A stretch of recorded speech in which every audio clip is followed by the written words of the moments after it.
Film की शुरुआत Amazon के महान पेड़ की कहानी से होती है, जिसमें दिव्य उपचार शक्ति है। उस पेड़ की पंखुड़ियों को चंद्रमा के आंसू कहा जाता है। यहाँ तक कि पेड़ की एक पंखुड़ी भी किसी भी बीमारी को ठीक कर सकती है। कई लोगों ने उस पेड़ तक पहुँचने की कोशिश की, लेकिन कोई भी सफल नहीं हुआ। एग्विरे नाम का एक व्यक्ति करीब पहुंचा, लेकिन जंगल ने उसे मार डाला। लेकिन असल में उनकी हत्या नहीं हुई थी। घायल अवस्था में वह पेड़ के रखवालों को मिला। पेड़ के रखवालों ने उसकी जान बचाई और फिर अघीरे ने उनसे अमरशूल मांगा। अमरशूल वो नायाब पत्थर है जिससे चंद्र वृक्ष तक पहुंचा जा सकता था। पेड़ के रखवालों ने अमरशूल देने से इनकार कर दिया और अघीरे ने लड़ाई शुरू कर दी, लेकिन जंगल ने उसे और उसके साथियों को श्रापित कर दिया और वह बाद में गायब हो गया। कहानी प्रेजेंट में आती है, जहां मैकग्रेगर विद्वानों को चंद्र वृक्ष के बारे में कहानी सुनाता है, जिनके पास अभी एरोहेड यानी कि अमरशूल है। वह अमेज़न का बनाया गया नक्शा दिखाता है और लैग्रिमास डी क्रिस्टल की ओर इशारा करता है, जहां उन्हें एरोहेड का उपयोग करके चंद्र वृक्ष के मिलने की सबसे अधिक संभावना है। जैसे ही मैकग्रेगर ने अपना भाषण खत्म किया, सर जेम्स ने स्पष्ट रूप से एरोहेड देने से इनकार कर दिया और हर कोई उन पर हंसने लगा। लेकिन वह अपनी बहन लिली के कहे मुताबिक विद्वान से कुछ और मिनटों के लिए उसकी बात सुनने के लिए रोक लेता है। इसी बीच लिली अपनी सीट से उठ जाती है और हाथ में बने बिल्डिंग के नक्शे को देखकर चुपचाप एरोहेड चुराने निकल जाती है। रास्ते में जाते हुए उसे एक आदमी मिलता है जो उसे वहाँ का एम्प्लॉय समझकर उसे सही रास्ता बता देता है। आखिरकार वह अंदर घुस जाती है, लेकिन उसके दरवाजे का ताला खोलने से पहले एक आदमी वहाँ आ जाता है। लिली आदमी की नाक पर क्लोरोफॉर्म रुमाल रख देती है और वह बेहोश हो जाता है। कमरे में प्रवेश करने के बाद वह एक मूर्ति की पोशाक पहनकर घुल मिल जाती है। वह सावधानी से एरोहेड वाले बॉक्स तक पहुंचती है और उसे खोलती है। उसी समय सर जेम्स के साथ एक आदमी आता है जो एरोहेड चाहता है। वह आदमी प्रिंस जोआचिम है, जो सोना देकर वो अमरशूल खरीदने आया है। जैसे ही वो बक्सा खोलता है और अमरशूल वहाँ से गायब देखकर तिलमिला उठता है। अचानक वह एक महिला को भागते हुए देखता है और सर जेम्स को उसका पीछा करने के लिए कहता है, लेकिन लिली उनसे संघर्ष करती हुई वहां से भागने की कोशिश करती है। लेकिन प्रिंस जोआचिम एक बक्सा उसकी सीढ़ी पे मार देता है, जिससे लिली सीढ़ी सहित खिड़की के बाहर लटक जाती है। खुशकिस्मती से मैकग्रेगर इमारत से बाहर आ जाता है और लिली को खिड़की से लटकता हुआ देखकर उसे बचाने के लिए एक बस को रोक लेता है। लिली उस बस पर कूद जाती है और दोनों एरोहेड लेकर भाग निकलते हैं। दूसरी ओर प्रिंस जोआचिम तब बहुत नाराज हो जाते हैं जब सर जेम्स उनका नाम सबके सामने ले लेता है, और वो भी गलत। वह सभी को पीटता है और सर जेम्स से लिली के बारे में सारी जानकारी लेता है। लिली अमेज़न जाने के लिए तैयारी करना शुरू कर देती है। लिली का भाई मैकग्रेगर एक नाजुक आदमी है, लेकिन वह नहीं चाहता कि उसकी बहन अमेज़न जैसे खतरनाक जंगल में अकेले जाए। कहानी अमेज़न के एक नाविक फ्रैंक की ओर अपना रुख करती है। कप्तान फ्रैंक यात्रियों से भरा अपना स्टीमर अमेज़न के चमत्कार दिखाने के लिए ले जाता है। वह नाटकीय ढंग से समझाता है कि जंगल का हर पेड़ और पंखुड़ी नरभक्षी हो सकती है। वह पेड़ों से लटके खोजकर्ताओं के कंकालों को दिखाता है। अचानक कुछ आदिवासी सामने आते हैं और नाव पर हमला कर देते हैं और सभी यात्री डर जाते हैं। यात्री जितनी जल्दी हो सके वापस लौटने के लिए फ्रैंक को और पैसा देते हैं। दरअसल में वे फ्रैंक के बुलाए हुए ठग थे, जो यात्रियों को डराने का काम करते थे, जिससे फ्रैंक यात्रियों से और पैसे कमाया करता था। दूसरी ओर लिली और मैकग्रेगर ब्राजील पहुँचते हैं, जहाँ वे जंगल तक पहुँचने के लिए स्टीमर की तलाश में मिस्टर नीलो को खोज रहे होते हैं। लेकिन वे नहीं जानते कि प्रिंस जोआचिम ने लिली से अमरशूल लेने के लिए अपने आदमी भेजे थे, जो सावधानी से उनका पीछा कर रहे थे। पोर्ट वेल्हो पहुंचने के बाद फ्रैंक यात्रियों को अलविदा कहता है और मिस्टर नीलो फ्रैंक से यात्रा से कमाए गए सारे पैसे ले लेता है, क्योंकि फ्रैंक ने नीलो से लिया हुआ कर्जा नहीं चुकाया था। इसके अलावा वह उसकी नाव पर ताला लगा देता है और चाबी भी ले लेता है और फ्रैंक को चेतावनी देते हुए कहता है कि अगर उसने एक सप्ताह में उसके पैसे नहीं चुकाए तो वह उसकी नाव जब्त कर लेगा। लेकिन फ्रैंक अपनी चाबियां वापस लेने के लिए चुपचाप नीलो के कमरे में जाता है, लेकिन वह बक्सा नहीं खोल पाता। उसी समय लिली नीलो को खोजती हुई वहां आती है। लिली को बताया गया था कि नीलो एकमात्र व्यक्ति है जो उसे अमेज़न के घने जंगलों में ले जा सकता है। लिली फ्रैंक को नीलो समझ लेती है और पिन से बॉक्स खोलने में फ्रैंक की मदद करती है। जब लिली फ्रैंक को डी क्रिस्टल के पास जाने की बात कहती है तो फ्रैंक उसे वहां के खतरों की चेतावनी देता है। अंत में लिली उसे भारी भारी कीमत पर वहां ले जाने के लिए मना लेती है। उसी समय मैकग्रेगर नीलो के साथ वहां आ जाता है और फ्रैंक का सारा भांडा फूट जाता है। अचानक फ्रैंक को लिली की गर्दन में अमर शूल दिखाई देता है। फ्रैंक अपने तेंदुए को बुलाने के लिए सीटी बजाता है और लिली को यह समझाने की कोशिश करता है कि जंगल में खतरों से लड़ने में केवल वह ही सक्षम है। उसी समय तेंदुआ कूद पड़ता है और वहां मौजूद सभी लोग डर जाते हैं। लिली का भाई तो कुछ ज्यादा ही डर जाता है। फ्रैंक उससे लड़ता है और चालाकी से उसे खिड़की से बाहर निकाल देता है। हर कोई उसकी बहादुरी की सराहना करता है और लिली भी उससे प्रभावित हो जाती है। वह फ्रैंक के साथ यात्रा करने का सौदा करती है। थोड़ी देर बाद लिली और मैकग्रेगर तुरंत जाने के लिए नाव में आते हैं। फ्रैंक ने मैकग्रेगर का फालतू सामान पानी में फेंकना शुरू कर दिया और ध्यान नहीं देता कि प्रिंस के लोगों ने लिली को पिंजरे में फंसा के ले गए। लिली पिंजरे को एक पिन से खोलती है और जहाज की ओर जाने के लिए भागती है। फ्रैंक भी उसे बचाने वहां चला जाता है। वे लोग उन गुंडों से बचते बचाते नाव तक पहुंच जाते हैं। फ्रैंक पानी में कूद जाता है और लिली को भी पानी में छलांग लगाने के लिए कहता है, लेकिन वह पानी में नहीं कूदती बल्कि दूसरी तरफ दौड़ती है और रस्सी के सहारे नाव में छलांग लगा देती है। फ्रैंक लिली से पूछता है कि उसने पानी में छलांग क्यों नहीं लगाई। तब लिली का भाई उसे बताता है कि लिली को तैरना नहीं आता। प्रिंस हर हाल में एरोहेड चाहता है। वह अपनी पनडुब्बी से लिली के जहाज का पीछा करता है और एक बम लॉन्च कर देता है। फ्रैंक अपने पास आ रहे टारपीडो से खुद को बचाने के लिए तुरंत नाव की गति बढ़ा देता है और एक घर के ऊपर नाव चढ़ा देता है, जिससे बम घर में लग जाता है और वे बिना किसी नुकसान के वहां से निकल जाते हैं। लेकिन पनडुब्बी नीलो के बंदरगाह को नष्ट कर देती है। मैकग्रेगर शुरू में बहुत अच्छे कपड़े पहनता है, लेकिन जैसे जैसे गर्मी बढ़ती है उसका हुलिया खराब होता जाता है। अचानक लिली ने कुछ डॉल्फिन को समुद्र में कूदते हुए देखा। फ्रैंक ने उसे चेतावनी दी कि वह उन्हें आंखों में स्पष्ट रूप से न देखे, अन्यथा उसे जीवन भर बुरे सपने आते रहेंगे। लिली उन्हें आंखों में देखती है। आगे चलकर उन्हें दो रास्ते मिलते हैं। फ्रैंक लिली के कहे मुताबिक नहीं जाना चाहता था क्योंकि उस रास्ते में खतरा था, लेकिन जब लिली फ्रैंक को ये कहती है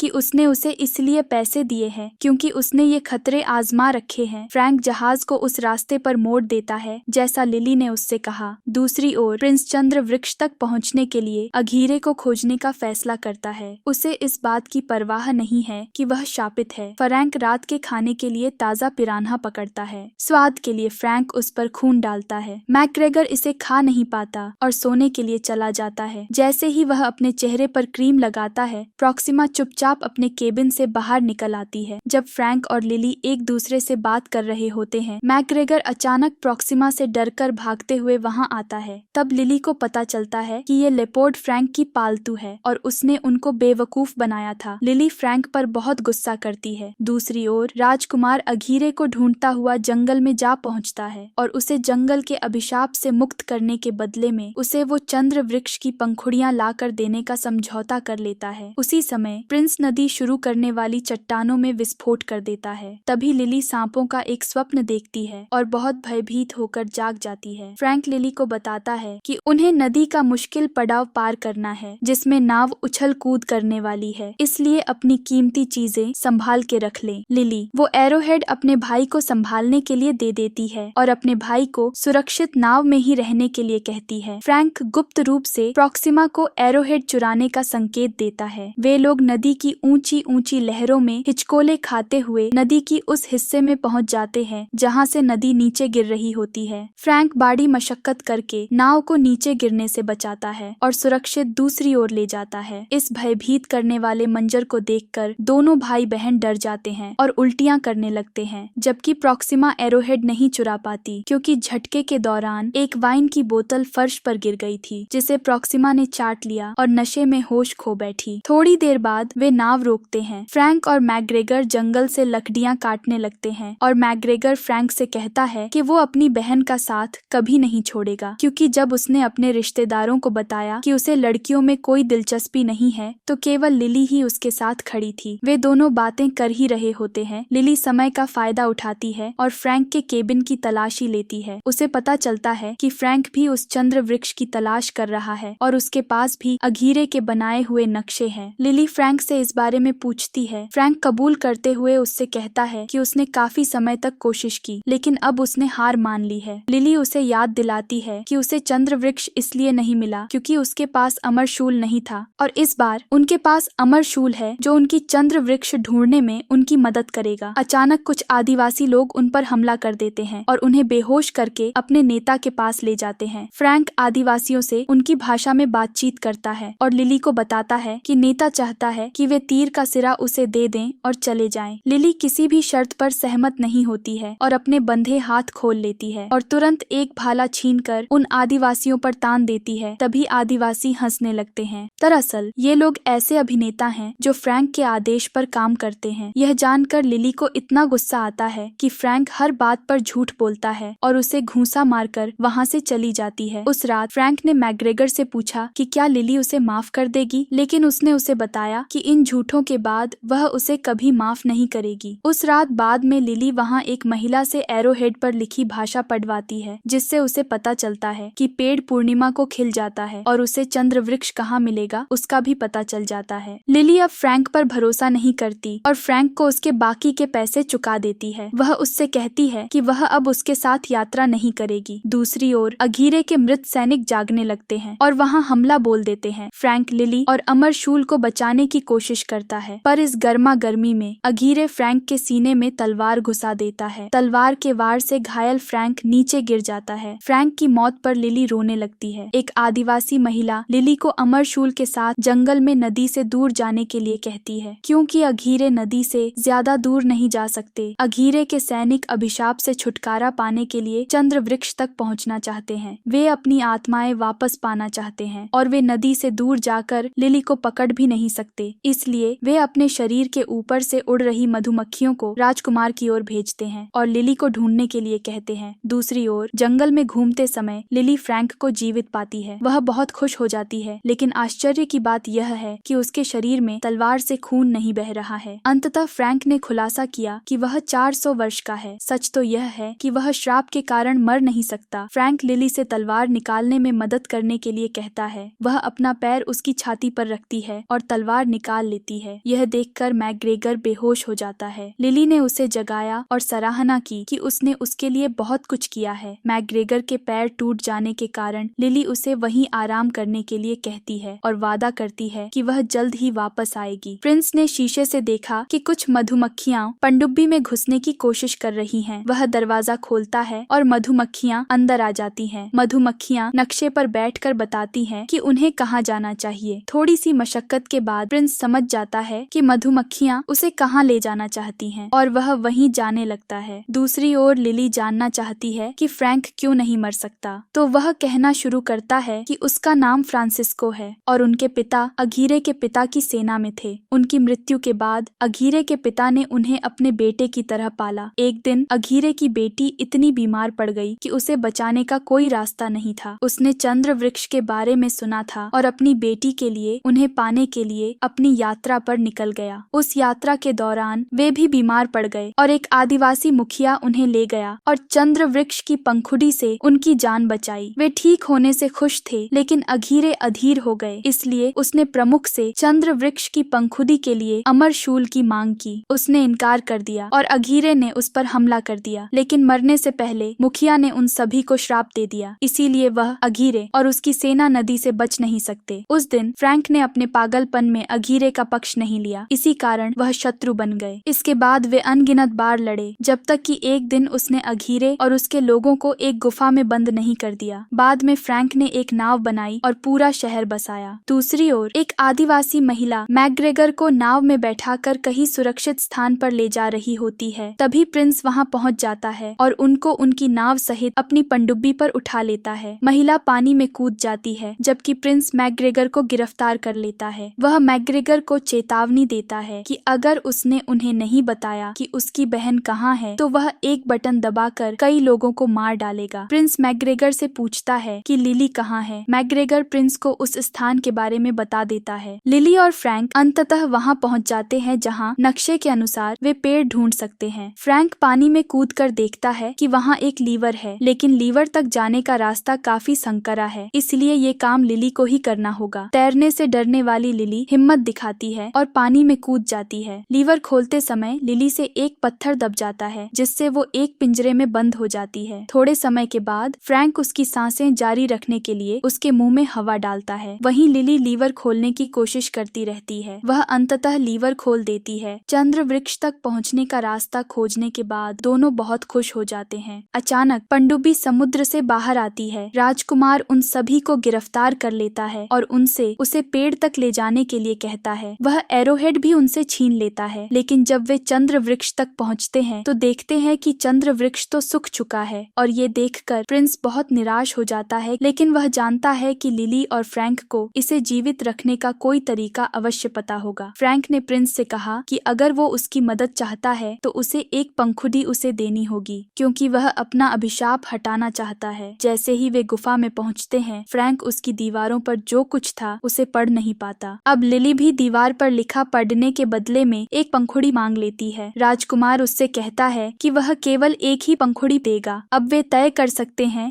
कि वो एक पंखुड़ी किसे मिलेगी। उन्होंने लिखावट पढ़ी और अमर शूल को 2 टुकड़ों में तोड़ देते हैं, जिसमें से एक पंखुड़ी निकलती है, जिसे वे दीवार पर लगा देते हैं। और जैसे ही वे ऐसा करते हैं, पूरा पेड़ खिल उठता है। अचानक लिली फ्रैंक को गोली मार देती है और वो मरने का नाटक करके नीचे गिर जाता है और मैकग्रेगर की सुरक्षा कर रहे राजकुमार के लोगों पर हमला करता है। जबकि लिली चंद्रमा के चले जाने से पहले जल्दी से पंखुड़ी पाने की कोशिश करती है। चांद दूर होने लगता है और पेड़ फिर सूखने लगता है। लिली किसी तरह एक पंखुड़ी तोड़ लेती है। राजकुमार उसे पंखुड़ी देने के लिए कहता है, लेकिन वह उसे नीचे फेंक देती है। फ्रैंक इसे पकड़ लेता है। अगीरे और उसके लोग भी वहां आ जाते हैं। लिली को बचाने के लिए फ्रैंक अगीरे को पंखुड़ी दिखाकर अपनी ओर बुला लेता है। अगीरे से लड़ने के लिए फ्रैंक नाव चलाता है और प्रॉक्सिमा और मैकग्रेगर को पीछे छोड़ देता है। मैकग्रेगर लिली से मिलता है। राजकुमार उन पर फिर से हमला करता है। पहली बार मैकग्रेगर ने उसे मुक्का मारा, तभी उसके ऊपर एक पत्थर गिर जाता है और उसकी मौत हो जाती है। जबकि अगीरे फ्रैंक से उसे पंखुड़ी देने के लिए कहता है। वह अपना खाली कपड़ा दिखाता है, क्योंकि वह पहले ही पंखुड़ी मैकग्रेगर को दे चुका था। तभी नाव एक दीवार से टकरा जाती है और एक धमाके के साथ दीवार टूट जाती है, जिससे नदी का पानी सूख जाता है। श्रापित होने के कारण पेड़ की शाखाएं फ्रैंक,